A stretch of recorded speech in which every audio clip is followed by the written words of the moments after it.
Hey, and welcome to the show. This show is brought to you by Patreon members like you. Thank you for being a Patreon member. As a Patreon member, you get a video of the podcast that we put out twice a month. Now, on with the show. Yep, Bobby's in the Hey, house. this nuts is in the house. Dude, I hope the update we gotta do on this will bring the icons back. Hey, it's Aaron from Vegas. What are you doing in Vegas? Aaron? Yeah, he's in Vegas. Why's he in Las Vegas? You be in California? Yeah. Oh, no. Wait, are you sitting at the airport? Oh, probably. Hey, Fernando. Hey. Is Mel? Oh, what's up, man? How you guys Hey, doing? from Michigan, guys. Got my some L. of my new amps from Paul today. Cool. Thanks for the help. Oh, you're welcome. Yeah. Hey, What's from up, South Jason? Africa. Hey, Mike from PA. What's up, Robert Van Hoyt? That's such a cool name. What's up, Jason? Detroit. Steve says, "What's up?" You can move. Did you turn the compressor off? Yes, I turned it off. You can move the light. I can move the light. Is it because it's making me really white? Yes. Okay. There you go. I could just turn it down because now I'm too dark. Yes. Oh, we're totally gonna screw this up. Oh man. One of these is So what's going on, guys? How you guys doing from Michigan? What's going on? John, what's going on, John? Yes, we turn it off. The air compressor? Yes. Oh, that's better. I All know, right. right? Another 150. Shocking. I know. Yeah, and it's a Monday. It's Sponsored by Ford F-150. That's right, John. at least it's not aluminum, so that's cool. We didn't have to do anything silly there. Yeah. What's your opinion of the Pioneer 8201 or the Alpine ILX W650? Not even close, man. The 8201 will kill it. I mean, the 8201 is a price point radio. I mean, the No. The Alpine, 650. the 650 is a price point radio. The 201 is, I mean, even though you could probably get a good deal on them right now, if we look at retail for retail, it's like triple the amount of money for the 8201. So if you can get a good deal on 8201, I would Get it? I would totally get that. Yeah. Oh, Jason has another list for you, Haley. Okay, cool. Let us know. So yesterday, how was your weekend? First off, congratulations. Yep. So it's how many years? 3 years. Married 3 years over here. Yeah, tomorrow. Tomorrow we're gonna have 3 years of marriage. Oh my God, I made it 3 years. I know, that's pretty Crazy. impressive. So and then How was your weekend? So I was gonna say you guys went out and celebrated. Yeah, so that was yeah, nice. we went and and then celebrated. Haley and I went and did the Disney Princess Half Marathon.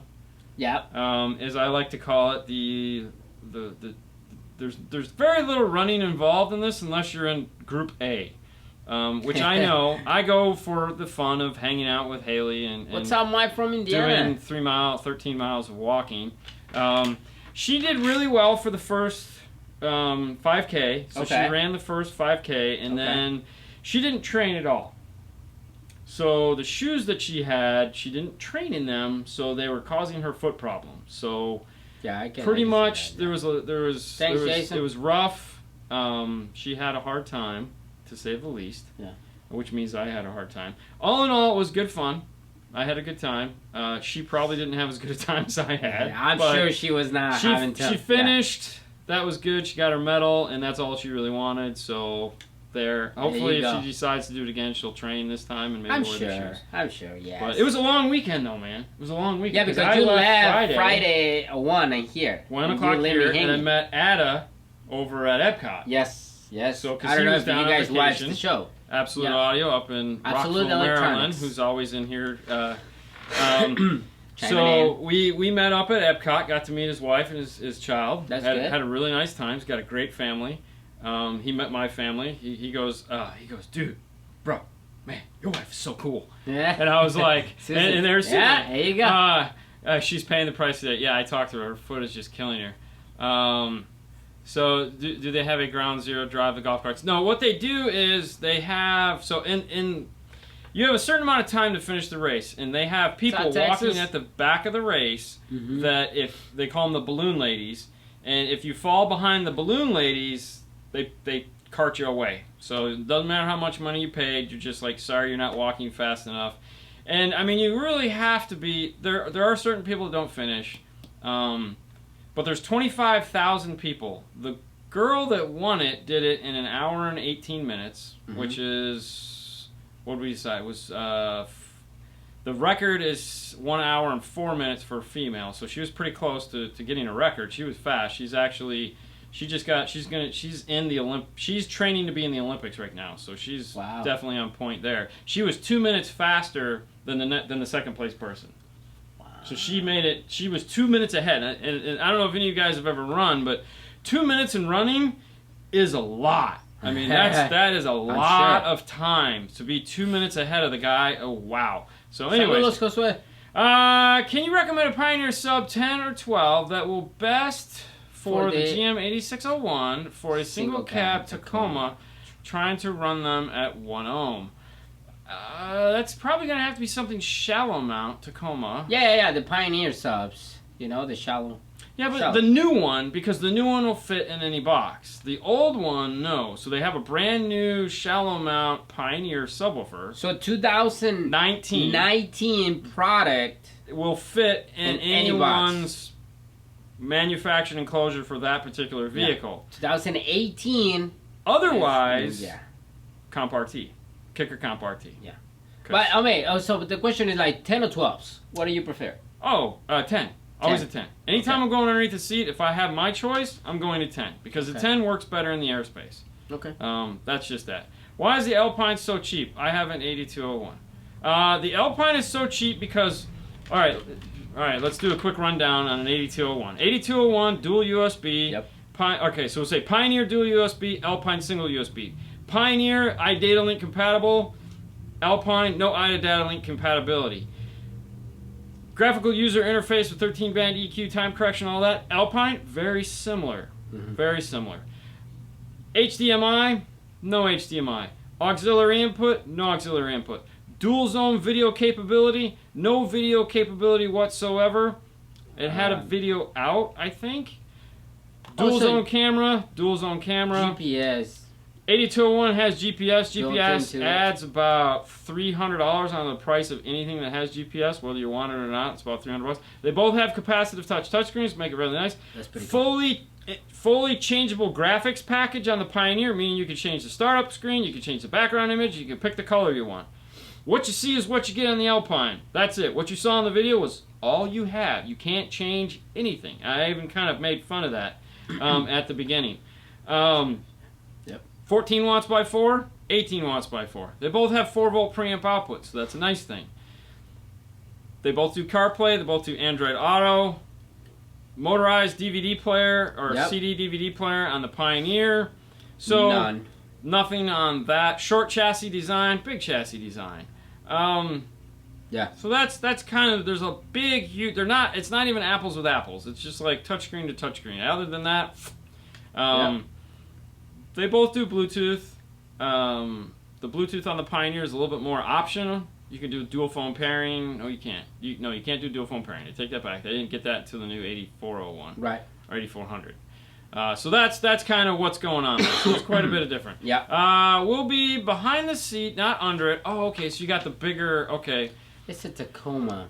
So that's the one behind the seat. Yeah, you gotta take all the plastic out. Yeah, you gotta take all the boxes. So if that's the case, I'm gonna do full size. I'm gonna still do 10-inch.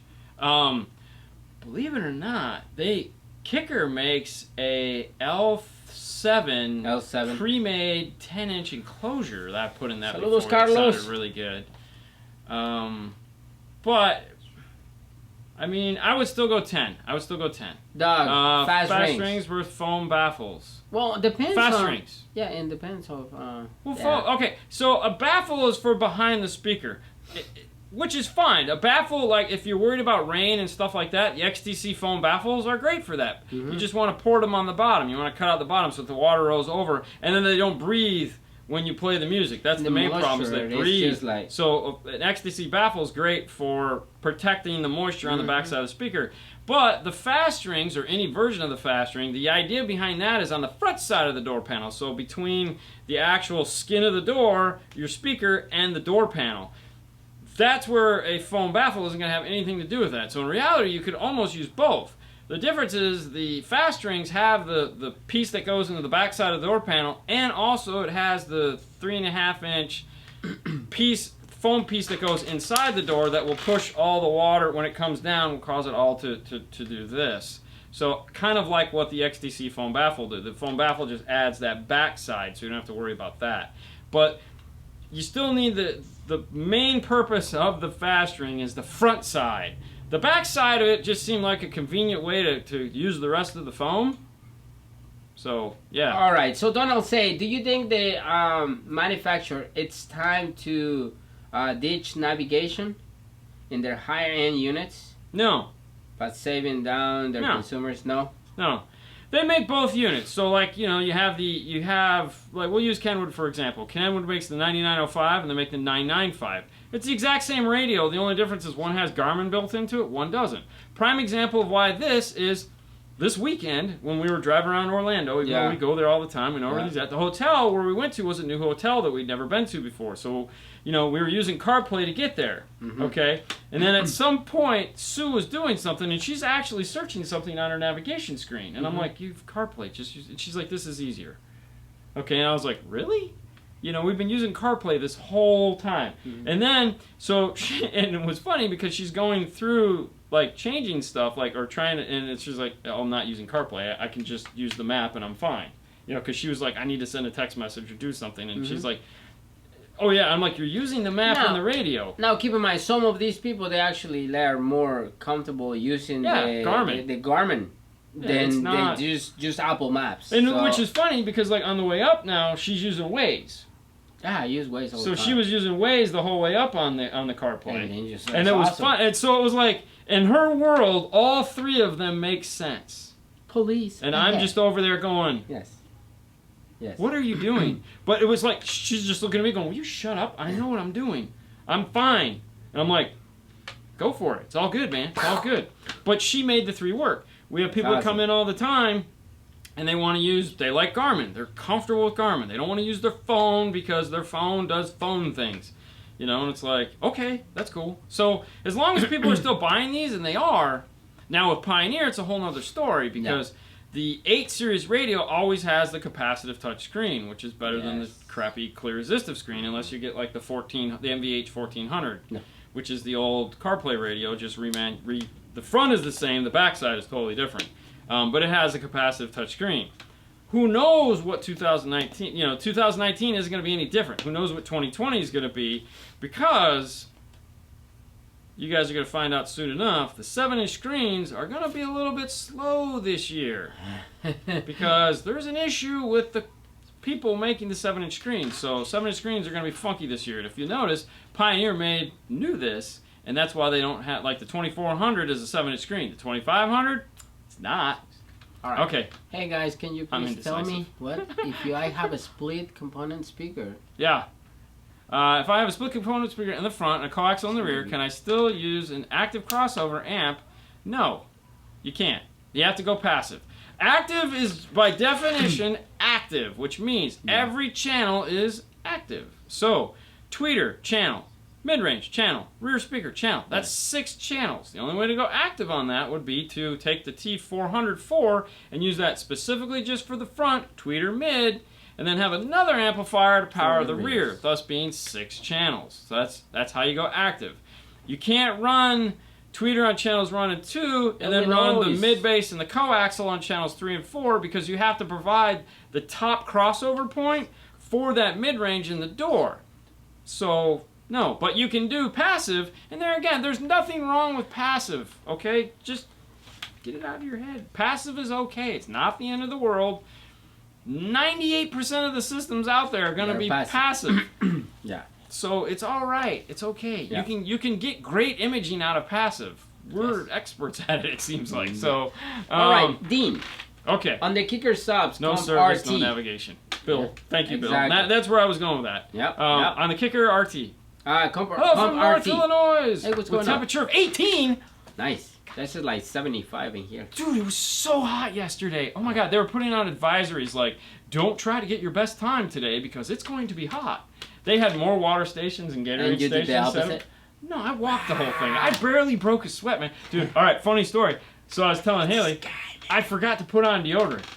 Ooh. And Haley's like, oh, I'm like, dude, relax. So did you run it like this? No, dude. Come on, man. There's no running. No, that was you. For you, that was like nothing. There again, not because you're making me sound bad. No, but like it wasn't I trained very hard. Okay, so we talk a lot in here, yes, right? Yes. And every time you say, "Hey, listen, I run yesterday." From the Caribbean, yes. I ran yesterday, last night, whatever. That was nothing, you know, like 4 miles. Hello. Yeah, he speaks and rhetoric. it's like nothing, you know. It was not a challenge for me by any stretch of the imagination. I'm You're very happy, and there again, I'm very happy that I'm at the point in my running that I could say that running a half marathon. So you was there just to support Haley. I was there just to support Haley and do the father-daughter thing and make great content for the boring life of Dean and Haley. That's cool. And that's why I did it. To spend 3 hours unsolicited with my daughter as a parent, and you guys that are parents out there, you're going to be like, yeah, put me down for that. Yep. So, though she was truly miserable, and every time I kept saying to her, hey man, you're doing great, she'd tell me to shut up. I was like... That's awesome. All right. Dean, on the Kicker Comp RTs, what's the best? Ooh. Dual 1-ohm, Dual 2... His AC went on his ride last week. I'm hating life. I can totally understand that. Yes. Okay, sorry, go ahead. All right. Hey, what's up, Darren? Dual 1, Dual 2, or Dual 4s? Dual 1s, Dual 2s, or Dual 4s. I really don't care. It just all has to do with the amplifier you're going to connect them to. That is it. 1, 2, 4, 10s, it does not matter. Single voice coil, double voice coil, don't care. As long as it matches up to whatever ohm load I need to get at my amplifier, that's all that matters. None of the other stuff matters. It doesn't care. The original idea for a dual voice coil was to actually, follow me on this one, because most frequencies that a subwoofer plays are mono, meaning there's high bass, high mid bass. Okay, that's mid bass, not sub bass. Most sub bass is a mono track on the recording, hence Dolby 5.1, Dolby 7.1. It's a mono recorded output. So you need a subwoofer, and at the time Dolby didn't exist, and directing sound to where it needed to go was hard. A dual voice coil subwoofer so that you could take your left output from your stereo and your right output from your stereo and go to your subwoofer, and that way you could have, it was like internally summing the sound, and that's why they invented the dual voice coil subwoofer, was for that. At least that's how it was explained to me many years ago. What we use a dual voice coil subwoofer for is more for, okay, I'm going to need a 4 ohm load, I'm going to need a 2 ohm load, which is really all you had back in the day. Now we need a 1 ohm load. So if you have a dual 2 and a dual 4, for the most part, you can make any combination of what you're going to need at the amplifier. That's why those exist now. So as far as what combination of, it doesn't matter. Okay. All right, this is cool. Hey guys, have you ever come across the coaxial speakers with the tweeter out of polarity with the woofer? Like you grab... Alright, so say that again. I'm sorry, I was reading have you guys had any success with the micro bypass on a Pioneer 4400 NEX? Supposedly, you got to make sure it's up to date. Yeah. So check the software, make sure it's up to date. Yep. That's why you're probably having issues with that. And then, of course, restore the unit after you do the software update so that everything works. But yeah, it should work fine. Yep. Don't take it before it finishes. Just let it do the thing.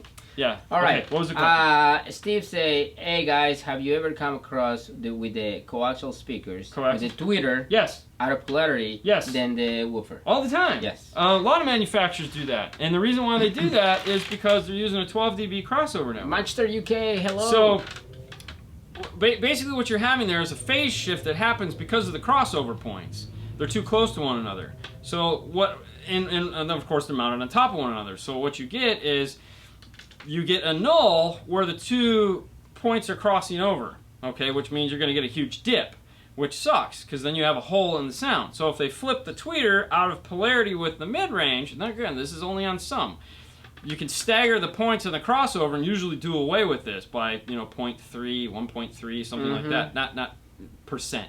0.10. Anyways, point is, the reason why they do that is to then, when they flip the tweeter out of polarity with the mid-range, instead of the null going down, the null goes up, and it's a bump, so you get a small rise.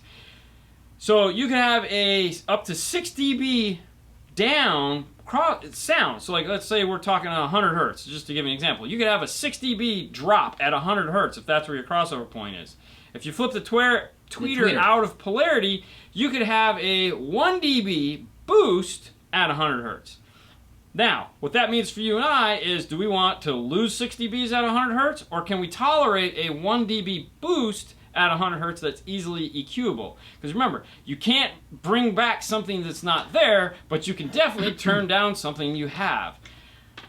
So, it's because it's a 12 dB crossover. Now, the other thing too is, depending on where that tweeter is sitting inside the mid-range, can also have something to do with it. But a lot of speakers are that way. Some, like Rockford, does it. And the good manufacturers will do this because they've tested their speakers, and they've sat there with microphones and chambers, and they've seen that, hey, wait a minute, what the heck is happening here? Whereas opposed to some manufacturers that just call up and say, hey, send me 6.5s with a titanium tweeter and a big mid bass. No problem, bro. We got you, with an accent. And so, yeah, I could tell you right off the top of my head that a lot of the prime speakers from Rockford have the tweeter wired out of polarity. And then, of course, some of the Rockford Punch Series mid-range have the tweeter wired out of polarity. Yeah. Where you can run into problems is when you have a component set that's wired out of polarity and you have a mid-range that is in polarity that is too close to you. It's like a Jeep where you have this guy right here and you have that tweeter right here. This is going to cause issues, and you're going to have strange things happen in your head. So a lot of the times we'll flip the polarity on the tweeter back in because that null is going to be gone. And when we look at it on an RTA, we can see that dip that would be there is gone because we have the mic and we can see that vanishes. Okay. You're welcome, Sean. You're welcome. All right, what do we got? Hey, boys from Manchester, UK. With the audio control LC 4.8 run a set of components in it. Yes, very well. A lot of power. Yes, audio control upper 1201 amp. Why is it discontinued? Sounds like the perfect amp. It was the perfect amp, and I love it so much. I actually have the 600 here on my shelf I bought for myself before it got discontinued. They discontinued it because of the price point and lack of interest. Don't know. So price point was high. They came out with a 1500. You get more power. Power seems to be anything anyone is concerned with, which is a topic I don't want to get into right now, but hey man, it says it puts out 2,500 watts. It puts out 2,500 watts. We dynoed it. It puts out 2,500 watts. What is the rest of it? Yeah. That's a topic for a podcast you guys are going to get real soon. Anyway, what's better, coaxials or separates? Mid-range speakers with separate tweeters on a Pioneer DVD player, 2700. If you're running deck power, an entry-level component is probably the best you're going to get with deck power. At that point, I might go with a coaxial, because you could get a better coaxial that doesn't have that giant crossover to power through. There you go. Hello, what's up, Larry? Finding time alignment right now, measuring to tweeter and then to woofer and a two-way. Both ways sound different. Not sure which I like better. What's that? Definitely a problem, Sean, for sure. A lot of the times, it's not necessarily the time alignment. Here's something you might want to try. Measure for the mid-range, and then use volume control to move left or right. So, for example, if you're driving on the left side of the car like we do, like you do here in the States, let's say you had your time alignment to your mid-range, so like 34 inches there, 60 inches there, put that in, and then take this one down -2. Go to the volume control section or level control section and bump this down -2. See if that moves your image over. A lot of the times, knocking this down 1, 2, 2.5, 3, reducing it is all it takes. The problem is, because you're using a coaxial, you still have no level control. You always have to do level control with time alignment. It's unavoidable. You have to do it. This tweeter is still right there, and that tweeter is still going to get you faster than that tweeter. Even though you've time alignment, there's still an issue with that level. So always add in level control. Try turning it down. You'll be surprised how quickly it'll be like. And then if you really want to see it work, go ahead and turn this one down to its maximum level control, and then just start turning it up, and you'll see the sound go from over here. Sorry, Fernando. Go from over here, and it'll slowly but surely come into there, and then find yourself a good track that has center talking. If you want one of those, we have one on DNF Tool Drawer. In the meters section, there's a couple things you can download. One of them is the track that goes, I am talking to you from the left. I am talking to you from the center. And I'm talking to you from the right. Woohoo! Okay. All right. Will you recommend 210 port box to the specs, or subs fire down? on the 2019 Ford Escape. I would recommend just Big ported box. regular, yeah. Big ported box. Yeah. The only time you do downfiring is when you're trying to compromise. So if, like, you put a lot of stuff in your trunk and you need to have full functionality, a downfiring box mounted about 3 inches off the floor, 3 inches. So from the box, not from the cone of the woofer, but like 3 inches from the center. Anyways, about that. That's like 2 inches. Anyways, back there will sound good. Won't sound great. It'll sound good. And it'll allow you to keep full functionality. Now, if functionality isn't a big thing, big ported box is always going to be louder. I'm waiting on my 1500X. I did a Maestro, come in, bought. Okay. So, yeah, we actually had... Where did it go? Where did my Pioneer go? What Pioneer? The Pioneer. He took it. Why did he take it? I have no idea. What a... Yeah. All right, now I'm pissed. Yeah. 40 spec. Hey, what's up, Sean? How's it going, buddy? What's going on? What kind of sub and amp for a 2014 Nissan Rogue? Only going to use one sub. Honestly, the easiest solution for that is going to be picking up one of the Rockford P300 10 or 12s or the new P500. 500. Ooh. P500 would be really nice. It's man. a ported enclosure of the 12-inch version. All three of those sound wonderful. We like them. You guys think about the JBL-based Pro Hub and the Nissan Rogue? Yeah, that one too. No, slow it down. What? Won't fit. Oh, really? No, look the other. Where is that? It's over there. Oh, I was going to say, where the heck did that go? Dude, Yeah, he I took take it. half off and then stuff just Everything disappeared. disappeared. Yeah. If you want to put it in your Nissan, you can, but in the Nissan Rogue, you have the false floor, and then you have 3 inches, then you have the floor on top of that with all the little panels that you can lift up and down. Yeah. You would have to lose that first false floor to put it on top of that because Sue, I checked that this weekend. I pulled Sue's out because she has the Rogue, she has the Bose system in hers, and the Bose one is about 2 inches shorter than the base Hub Pro. Okay. So if you don't mind losing that first false floor, in which case, yes, that would be great. I want to go ahead and put it in her car, but she really likes that first false floor, so we're probably not going to do it.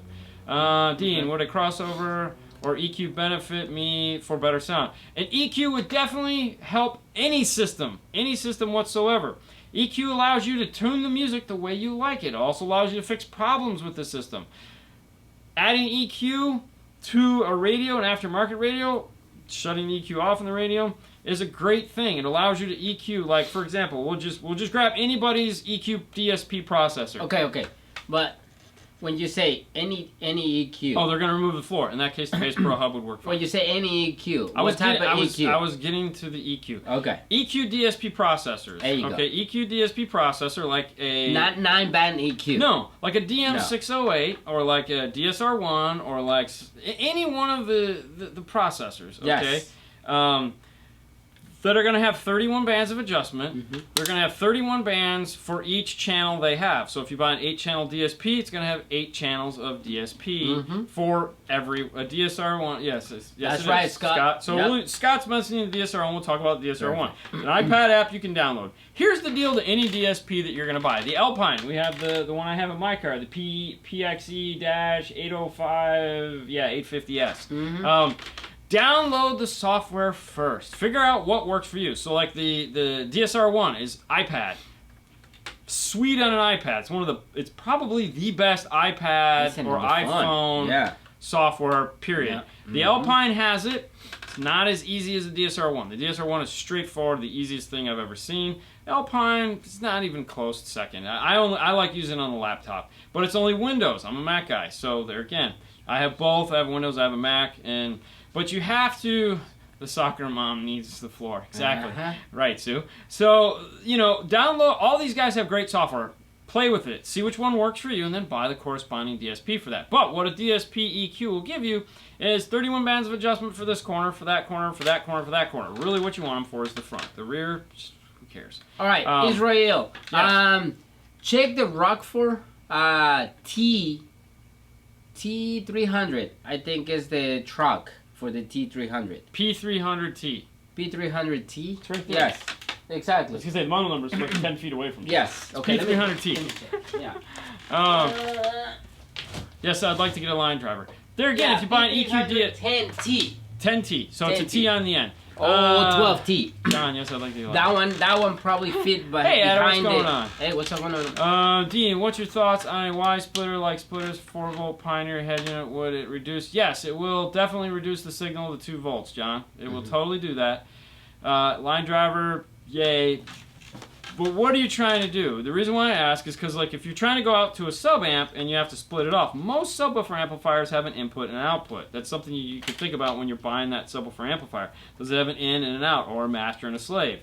If it doesn't, then yes, you definitely want to look at some form of a line driver or a DSP See EQ. you, Bobby. Because most ESP, see you nuts. Anyways, most DSP EQs have up to 10 volts of output, so you can turn them up and go out to as many amplifiers as you want. So that's something to think about. I have an MDX 2016. Can't keep the receiver and replacing speakers. Replace the factory amp. Recommended for speakers and amps. That's kind of a generic question. There's a lot to choose from. Depends what are you trying. Y splitters would be for the highs amp. Ooh. I hate doing Y splitters on a highs amp, man. But the only time you use Y splitters on a highs amp if you're summing or doing, like, if you're going to go to 3-channel mode where you're going to be bridging, in which case it's okay. Find it works great. So like the Merle amp we just put up where we did, we made it 3-channel mode. There's no internal switch. The Alpine PDX B9, there's no internal switch. So you have to run Y jack so that you can run signal into both inputs on, let's say, so if you're doing a left, you're doing a right, and you're using channels 1 and 2 to do left, channels 3 and 4 to do right, you have to use Y jacks to do that. It works fine. That scenario, that's what you use a Y jack for. I have that car. Hey, how do you fix waves on a Kenwood? You don't. It's gone. It's gone. DX 575. Yeah. There's an update on Waze. Anything that used the web app or web whatever it was and Waze, discontinued. It's no longer available. If you're buying a current Kenwood, they come with a big sticker on the top of the box that says, as of this date, which I think has just passed, Waze is gone. You're a Y jack. You're a Y jack. So yeah, unfortunately there is no fixing Waze. When Apple finally agreed to bring Waze and all that stuff into the fold of CarPlay, they pulled the license because there was no need to have WebLink. WebLink, yes, that's right. is no longer supporting Waze. The license is gone. It's expired and it was not renewed. Get your Alpine PDX on. Why they still can't? Exactly. I got mine. You got yours. Yeah. Sorry, just arrived now. Hey, Lewis, what's going on, buddy? So yeah, WebLink is no longer going to support Waze. So if you have a Pioneer, if you have a Kenwood, or anything like that that used it's gone. Time to upgrade to CarPlay or Android Auto. All right. So thoughts on the D9975? It's not much difference between the 9605, the amplifier 5-channel. No. Well, okay. So the 9705 and 9605 are there's going to be pretty much the same amplifier. Okay. Okay. Check out the amp we just did. We did a review on the 9605 and the 9705. The 97.5 is the non-high-res audio version of the amplifier. Also the non-limited distribution, whatever the heck. Yeah. So they changed the circuit board altogether. And I can tell you that on the 9705, they fixed the biggest problem that there was with the amplifier. Okay, I take that back. On all the new amplifiers that we've done so far, the problem that we've always had with the Pioneer is there's a turnoff pop. And right now it's... and the ones we've done so far don't seem to have that. So we're kind of excited about that. Power-wise, same. Internals, totally different. New circuit board, new heatsink, yay. There again, bad amplifier? No, it's a great amplifier. But, you know, something have pop. What's up, guys? You're awesome. Thank you. What's your thoughts on the Alpine Halo 9? If you want a big radio, it's the one to have. You know, had it in my car for a little bit, played with it. Okay, so what would you say about the Kicker 1200 amp? We don't use Memphis. What's that? I'm sorry. I like what would you say about Kicker 12 L7s? And wow. I like Rockford and always use them. How do you think Kicker will sound in a Rogue? Well, an L7 is going to destroy a P3. I can tell you that right now because it's a totally bigger animal. No, I think he's talking about the P300. The P300. Oh, L7 will destroy And it. the L7 shallow. Because you were No, talking it's not about a shallow. There's no L7 shallow available yet, so we know it's not that. So we know it's the kicker 12-inch L7 and a 1200 watt amp. He's asking between Rockford and kicker. It sounds like, and Okay. he's always like Rockford. So loudness wise, the L7 is going to be the loudest. Boom wise, Rockford has a different sound than kicker. That's the only way to say it. Loudness wise, the L7 is definitely going to be louder. It's a bigger cone area. It's going to handle more power, unless you're going to get up into something like a T-series woofer. L7T thins L7s. The L7T thin L7s, yes, they just announced those. We've seen them, but they're not available yet. They're not available yet. But once they are available, we got them coming. Yeah, we have a couple. And we're going to power them with this guy right here. That's the Q class, baby. Yeah. 5 channels. Ooh, love this amp. Love this amp. Can't wait to review this. This is killing me. I want to review this thing so bad. Exactly, Martin. Yeah. Yep, that's right. What do we got? So the new Pioneer 5-channel amps, no pop, old version pop. It seems like. Yeah, it seems that way. Yeah. Thanks for the info on the baffles. Any advice wiring for amp scar and running in rear? Yeah, okay. Bullet tweeters in front. Damn, that's going to be loud. I don't know how you guys do bullet tweeters, man. I just don't know how you do bullet tweeters. Make sure you cap the bullet tweeters. Set the gains right. That's all I can say. Set the gains right. If you want to know how to set gains... Tell me about the key. Tell me more about the key. Did you talk about the key? We talked about the key. And do you like the key? He doesn't have the key. He doesn't know anything about the key. No, but like, what do you guys talk about? We just talked about how you should get a key and play with it because, you know, it's the magical amplifier for sure. So this is the kicker key. On the side of the kicker, this box is empty because this is in Haley's car, but you have a bunch of dip switches on the side of it. These dip switches here. And what the dip switches are designed to do is so that you can, do you want the DSP on or off? Do you want the EAQ on or off?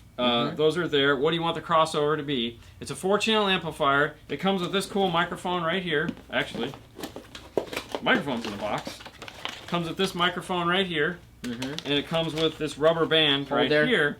So you put this on top of the headrest just like this. And this magically, kind of like the way they did this, it's got all these little cool crosses, and this all lines up like this.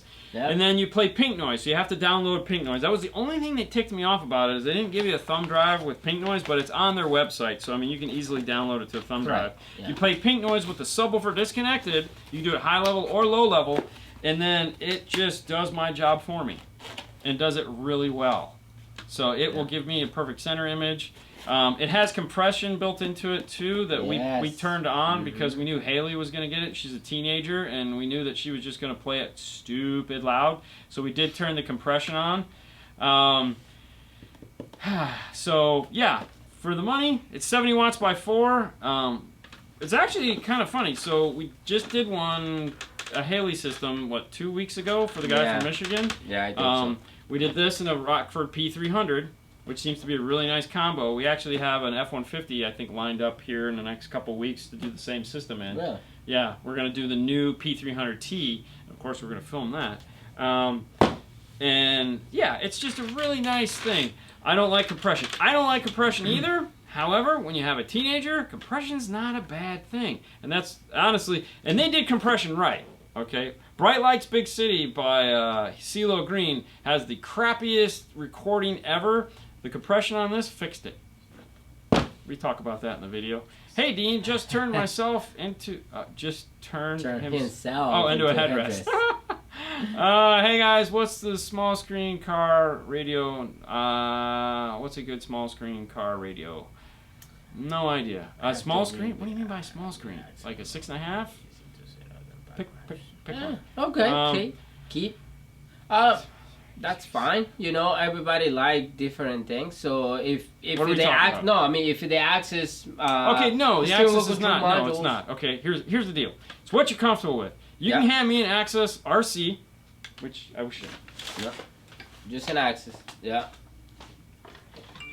hey man, look at that. I just so happen to have a SWIRC right here. How convenient. On the side, it's got circles. All right, this one is set to 3, which means it's a Kenwood, which means I just got to plug this in the back of a Kenwood. Now, on the bottom it says number 8, because when I went into the instructions, I saw that in order to work in the car that this was going into, I needed to program it for 8. So I put the key in the ignition.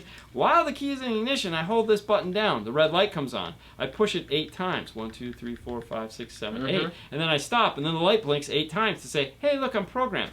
Now all I have to do is I can program any button on my steering wheel to do anything I want. Simply by going, press this. First button up on every single car that it goes into is volume up. I can hit any button on the steering wheel. Doesn't matter which one it is. I don't care what the pictures say. If a guy says, I want that to be volume up, I go, that's volume up. That's volume down. That's mute. That's a skip. Oh, wait, I don't want that feature. I just hit the button. I skip it. I skip it again. I skip it again. That's track up. That's track down. That's answer the call. That's end the call. Boom. Done. Okay. And then it blinks. You're done. And then I go, I must be done. Turn the car off, turn it back on, it blinks 8 times to tell me, hey, it's still 8 times. And then I go, volume up, and the radio goes, and then I go, and he goes, hey man, I changed my mind, I don't want volume up to be that way. No problem. I hit the button again, I say, what button would you like to be volume up? I want that one. Yeah. Magical. It's so cool. Or, I get into the car, I turn the car on, and I start doing this on one of the buttons, and pray to God that I'm hitting it at the right pace, that it goes, hey, you're using a GM, and that's volume up. Okay, so that's volume up. That means all these other buttons are the same thing. Or I plug it in the computer, and I go, have to fight the Access uploader. That's too hard. Okay, so whatever you're comfortable. Like if you like Access or iData, that's perfectly fine. Whatever you're comfortable. Stop trying to be. No, stop trying to be Sweden here, man. No, it's just like whatever. What happens if you hit volume down? You get whatever you want it to do, man. If you want it to be volume, you can make volume up, volume down, down, up. You can have it answer the phone. You can use any button to do anything, and it's simple. In my world, that's too hard. I know. I picked the iData module if any had my choice. Now, the iData module is definitely the kind of best of both worlds because you do all that cool programming that I just talked about while it's plugged into the laptop, and then you just take it in the car. The only downside to it is if it doesn't work, you got to take it back out of the car, reflash it again. So. I don't know. It's what you're comfortable with. I've been using these for 30 years, or 20 years. 25 years, something like that. I don't know. No, not 25 because it's not even that old.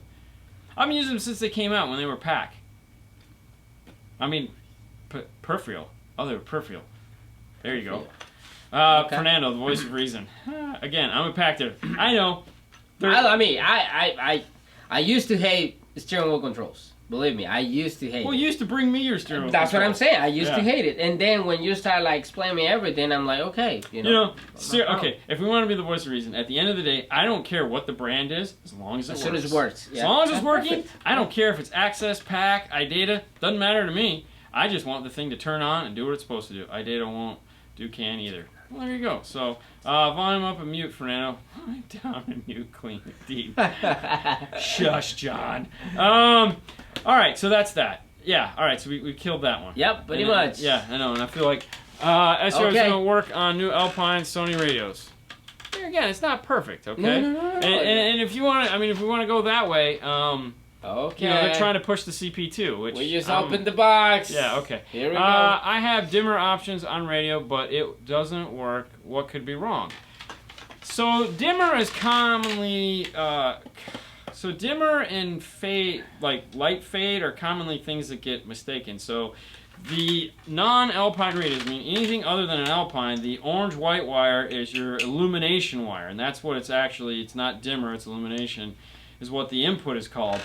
So if that wire if the orange-white wire gets 12 volts, it's designed to bring, it's designed to bring that display down. That's awesome. By whatever the radio has decided. Now, the problem is that most radios have to have that dimmer wire connected to go in and adjust what the dimmer level is. So, first thing you have to do is make sure that the orange-white wire has 12 volts when the lights are turned on. Some cars, even though the harnesses are pinned for it, there's no wire on the other side. There's nothing there. So where you're going to start first is looking at your harness that had that orange-white wire hanging out of it. See if there's a wire on the other side of it. If there isn't, solved your problem. You need to go find a illumination wire. You can use a parking light wire, works well for that. Now, if it does have a wire on the other side of it, what you need to do is take your digital multimeter and go to it and make sure that you have 12 volts when the lights are on. If the 12 volts are on when the lights are on, you've connected to your radio. Now you need to go into the radio menu, turn it on, and go into the display settings and find where it says illumination, and then see what the dimmer level is. In some cases, the dimmer level can get turned up. You want to make sure it's turned down so that it actually dims when you turn it on. Not Alpine. Yes, we hammered that in the last video. Orange-white on an Alpine is reverse trigger input, because they suck. And Alpine puts a photo strobe in the face of the radios that's designed to detect when your cabin is dark, which can really suck if you have a tinted front window and your cabin is dark all the time, because there's no way for it to actually know, in which case then you have to manually turn it on and off. Lots of fun. It's been better to have a fuse near the amp. Where? What are we talking about? Greg. Did it already pass? Yeah. Just go down a little bit right there. No. I go too far? Too far. I don't know where I'm at. Greg. Right there. Isn't it better to have a fuse near the amp? Also, why don't you guys put one near the amp too? No, it's not. Okay. Let me explain why that's kind of pointless. The fuse underneath the hood of the car does one thing, and that's it. And that is designed to protect the car. That's it. That's all it's capable of doing. It's designed so that when I go through the firewall over here, if that wire somehow shorts out anywhere between where it's located in the car and the amplifier, it blows before the car burns to the ground. That's all that fuse does. Now, a fuse at the amplifier. If you have an amplifier,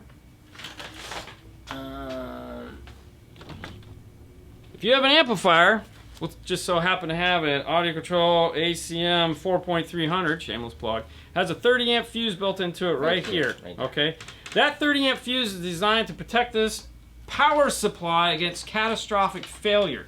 So if the power supply itself, or one of the MOSFETs, which it won't protect, decides that it needs to go and catch on fire, it'll blow this fuse so that the power supply won't go thermonuclear and cause this to catch on fire and burn your car to the ground. Now, if I put a fuse right here, okay, that's not going to help anybody. Because if a MOSFET decides to go, that's going to blow long before that fuse does. Because think about it. The MOSFET is over here. The power supply is here. The fuse is over here. Distance, time, not going to do squat. This is only protect the power supply on the amplifier. That's all it does. Okay. Now, if you have an amplifier that has a fuse, you don't need an external fuse. If you use a manufacturer that doesn't have an external fuse, that's because they spent a whole ton of money. We'll use Rockford as a prime example of that, and Kicker. So here's Kicker. This the key. There's no fuse on a Kicker amp because they use a technology that is designed to detect when that stuff is broke and then shut the amplifier down. That's the protection light. And it's not just a bulb that's doing bad things. It's designed to actually go in there. Rockford spends a bunch of money to kick that power supply out. It's basically some form of internal circuit breaker that when it blows, it's blown. Meaning the amp is done. There's no like tripping, anything. It's kind of like how I feel about circuit breakers. Now, it senses if the short is gone. If the short is not gone, it stays off. So it's a smart circuit breaker is the way to think about it. There again, an external fuse is not going to help me. That's why you don't see those things, because they're pointless. They're not going to save anybody anything. So just make sure you have a fuse under the hood. Fuse limiting the amp. There again, another good reason. The more fuses you put between battery and amplifier means less current getting to the amplifier. It's a resistance point. You could actually cause more problem by putting more fuses in there because you're trying to, there again, you got big 4 gauge, little tiny fuse. You're trying to pass all that current through there. Why? It's not going to help anybody. It's definitely not going to... If I put 2 30 amp fuses in chain with this, it's not going to do anything other than give me less power. And probably make the amplifier struggle more, which is going to make the amplifier heat up. It's going to make the fuse heat up, that's for sure. And you could possibly, there again, you could melt the fuse holder, which could cause the car to catch on fire. Circle of life. Who knew? Okay. More resistance. Awesome. Exactly. Fuse limits the amplifier. Yo, yo, yo. What's up, Johnny? You guys have some equipment laying around. I only had junk stuff. And that's by design, believe it or not. One of the things that we're trying to work out this year with a lot of the vendors that we're doing business with is so that we can give better examples. Because I love talking about things, but when I can actually hold something in my hand and show you guys what we're talking about, that makes it's way easier to have it make sense than have to sit there in your brain and conceptualize it. I know a lot of people learn from hands-on, meaning being able to hold something in your hand and go, this is this and that is that. So one of the deals we work out with the manufacturers that give us they stuff, wanted to is that like Audio Control gave us this amplifier for the sole purpose of using it in the lab, and it has become very helpful for us in showing you guys how stuff works. And it works for them because video cut out. What? Okay, hang on. Well, I saw something pop up. Did it die? Triggered. LOL. Trigger it. Oh gosh. Okay, so you continue. Did it? I think it's... Yeah, all right. It may have. There's an update we have to do after that. So, well, there was a glitch in the screen. I saw the screen glitch. What's the greatest? That's a great aquarium, and the Florida aquarium is Tampa's fantastic too. Oh, Yeah. John's having fun in the comments. John's a diver, so. Oh, also John, give us the Phoenix Gold. Oh yeah, the new MX MX series. subwoofers. I know. I want to get the amplifiers Yep. because we talked about them that one day on the show, and they were really cool. Yep. So I want to get my hands on the. It's back. Okay, cool. I want to get my hands on the 5-channel MX amplifier because the nice thing about the MX amplifiers is they're all the same size. So I feel if we have the 5-channel MX amplifier, we'll be able to do the most with it as far as having lots of fun. Oh, I would love to have everything about audio control in the bench. Like Jason has to go. We'll see you again Saturday. Bye, we'll Jason. Be here Saturday, See you, buddy. What Kicker 5-channel amp is that? Good. Funny you should ask, Chris. This is the IQ 1005 Yep. 5-channel EQ DSP amplifier from Kicker. Mm-hmm. It has 70 by 4 and at 4 ohm. And 500 by 1 Yep. at 2 ohm. It has a 31 band EQ for each channel, so that's 5 times 31 bands. It does time alignment. Ooh. It has a nifty way of doing level control, which I've never seen, but it's not a bad thing. I actually kind of digging it. We're going to do a full review on this. It uses PC software. Mm-hmm. It will do 3-channel mode. You can program each channel to do whatever you want. So if you want it to do tweeter, mid-bass, you can tell exactly what you want each channel to do. It has 2 distinct crossovers, so you can do Links Wicks Riley or Butterworth. 6, 12, 18, 24 dB on the Butterworth, and I believe it's 12 or 24 on the Links Wicks Riley. What else? Oh, the other thing too is this is unique in that it can be as easy or as hard as you want. So it has a full set of controls on the top of on the back side of the amplifier. Here, which of course I can't really show you, but it has the crossover gain controls and all that on here. So if you just want to use it as a conventional amplifier, you can. But if you plug it into your PC, woohoo! Lots of fun there. The other neat thing about these, and well, I don't want to talk about that because we're still playing with that. I don't want to give the whole thing away, but these things. Just wait for the review. These things are pretty awesome. Price range. There again, the reason why we wanted to get our hands on this is because they just lowered the price. Right? We don't know the price. I have no idea, but I can tell you right now, it's extremely reasonably priced for everything that you're getting in it. So, call Paul. Call Paul, yeah, that's right. Better call Paul. Better What's call out from Saul. UK? I'm getting the Sony. Oh, there you go. 650 BT. Nice. Installed. Gonna run Rockford subs. Amps told me about. I don't want kind of interior speakers to run. I don't know what kind of interior speakers to run with because I don't want to go crazy loud. Now, if Adam was answering this question, he'd say, go Sony, they make great speakers, and I would agree with him on that. However, there's plenty of other speakers out there that will do great on that. If you're just going to be using deck power, Rockford makes the Punch series speakers, which work great off of deck power. They also make the Prime series speaker that work even better off of deck power. Punch is going to sound better if you're planning on adding an amplifier. You got plenty of options. And then you also have, if you're looking for something that's going to fit almost any car, the Kicker KS series. They make a really cool speaker because the 6.5 can be a component or a coaxial. So you can buy 2 sets of KS components and make one of them a coaxial. Something to think about. Recommendation of 5-channel amps and 10-inch subwoofer, staying around 300 total for both. Was looking at the Scar, okay, and the VD10. Yeah, sure, that'll work. I mean, if that's in your price point, that'll totally do it. Wayne, any updates on the Dayton Audio DSP? It's still sitting on the shelf over there. Other things came up, so it's, you know. Okay, so it's the same harness. I'm gonna go with the 8800. I'm not a fan. I'm not down with the Pure S80 like everyone else is. It's cool radio, definitely. I like the 8800. Okay, I just like the 8800. And honestly, I don't know. I don't know, man. I just feel like there's so much other stuff out there that I don't know what you're doing with it. I mean, who's using the 80 for tuning? I mean. Whatever. Yep. Hey, from Queens, what's going on? Any update? Okay. Hello from Surf Springs, Alabama. Looking for a good amp to use to keep your factory head unit. So you're going to want something with an EQ DSP. This is a great choice, as well as so are any of the audio control amplifiers. These guys, this is a 4x300, so this is 50 by 4. We actually got about 70 watts. This is the amplifier we used in our last video.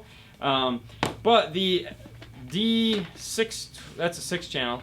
The D6 1200. 4.8. Yeah, those all have DSPs. This has DSP too. There again, DSPs, what it's all about, man. It's this year. The JL, but that's the RD. I don't remember which one that is. That's not the new ILX. So there again, it's not the greatest amplifier to integrate into a factory head unit. Yeah. There's no equalization. There's no way to fix anything. These have EQs and DSPs in them, which are what you're going to need to fix that, to fix those problems you're going to have with that factory sound. So, what happened to the US amps? Are they still around? No. They got old and went away, unfortunately. They were neat things, though. Nostalgia is definitely where it's at. All right, so switching the 8800. There you go. I liked it. We did a review on it a couple years back. I was pleased. I thought it was a neat. I feel like it brought the functionality up as far as people are more into, Bluetooth, USB, stuff like that. And I felt the 8800 added that level of integration into it that the Pure S80, they're again, great radio if you're playing CDs. Everything else on it kind of sucks. My favorite amp is the D6 1200. And I agree with you on that because when it comes to factory integration, the whole D series line of amplifiers and even the LC line of amplifiers from Audio Control are great in that they will go into pretty much anything you can throw at them. They're Audio Control. Audio Control makes the best high-level to low-level adapter. So when you're looking at that, you have an amplifier attached to it. Where can you go wrong? Yep. I know, right? Exactly.